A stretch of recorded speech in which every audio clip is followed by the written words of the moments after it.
Талантливый тренерский состав спортивного клуба «Черный дракон» прячет взгляд и предпочитает не светиться перед камерой, полностью отдавая предпочтение общению со своими воспитанниками. В минуту переключения внимания детей на съемочную группу они не перестают давать им советы в вопросах дисциплины и, как старшие наставники, ни на минуту не упускают из вида своих подопечных. На днях ребятам из данной спортивной секции удалось еще раз подтвердить свой статус сильнейших юниоров. В Уфе на 14-м международном форуме боевых искусств сибайские спортсмены выступили в 3 боевых дисциплинах – тайском боксе, ушу и комбате.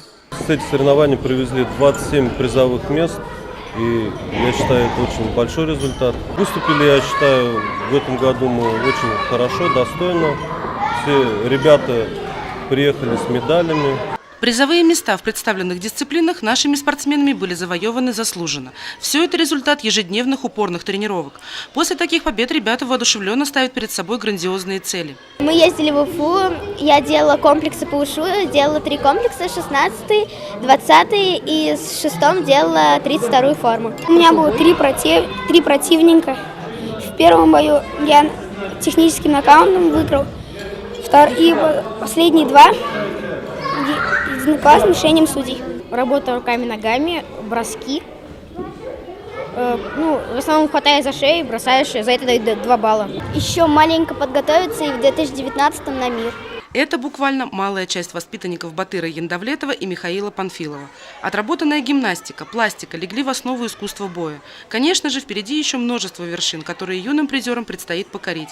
Есть в числе триумфаторов и опытные спортсмены. Среди них воспитанник тренера Александра Гаврилова Мухаммед Джабраилов, который вот уже 4 года занимается тайским боксом. Он одержал очередную победу в своей категории. В финале бился с чемпионом России, с серьезным соперником, и выиграл. Думал, что будет сложнее из-за посещаемости тренировок, так как 11 класс приходится чуть не так часто посещать, как раньше. Думал, будет сложнее, но оказалось, что выиграл. Воспитанники клуба «Черный дракон» всегда готовы защищать честь города на любых соревнованиях, от регионального до мирового уровня.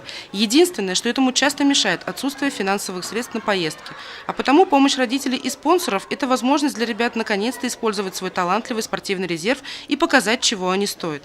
Чтобы быть лучшим, нужен лучший соперник. Пока тренеры и родители бьются за развитие юношеского спорта в категории единоборств, ребятам остается стаптывать ноги на пройденных дорожках.